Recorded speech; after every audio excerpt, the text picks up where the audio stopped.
During our evolutionary biology, humans, or specifically Homo sapiens, acquired a certain mutation in our genome. So, for example, 5 to 7 million years ago, we actually went from creatures that climb trees, which were our forebears or ancestors, to ones that were walking on land. And during these times, actually, there was an upregulation of genes that are responsible for inflammation, inflammatory genes. And this is because as we went to land, we needed to be able to better fight infections. We stepped on dung.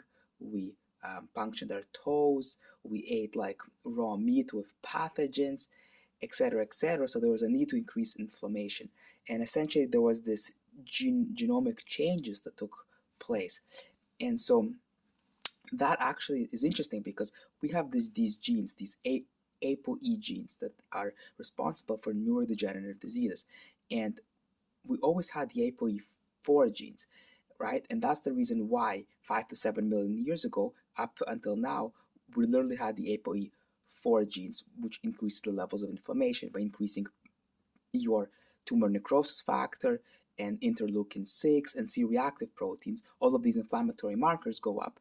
But just recently, just over 200,000 years, there was another mutation which now allows us to have the ApoE3 gene, which actually has a neutral thing. It doesn't increase your risk for Alzheimer's like ApoE4, which we had since 5 to 7 million years ago, up to 220,000 when we adopted the ApoE3 gene. And then 80,000 years ago, we adopted the ApoE2 gene, which actually reduces your risk of Alzheimer's. Now, unfortunately, around 25% of the population have one copy of this gene, and only around a small percentage have two copies. 7 million Americans versus 75 million that have one copy of the gene, and then the rest have no copies. And so having one copy actually increases your risk of Alzheimer's by 30% versus 9% if you don't have any copies.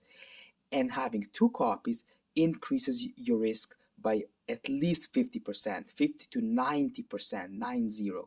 And so these genetic mutations actually helped us decrease the risk for Alzheimer's. And this is an example of antagonistic pleiotropy, where these inflammatory genes can actually be beneficial early in life, as they were for our forebear ancestors. They didn't get Alzheimer's because they had a healthier lifestyle than us today, since agriculture 10,000 years ago, high carb diet, etc. So they didn't really need to have good genes.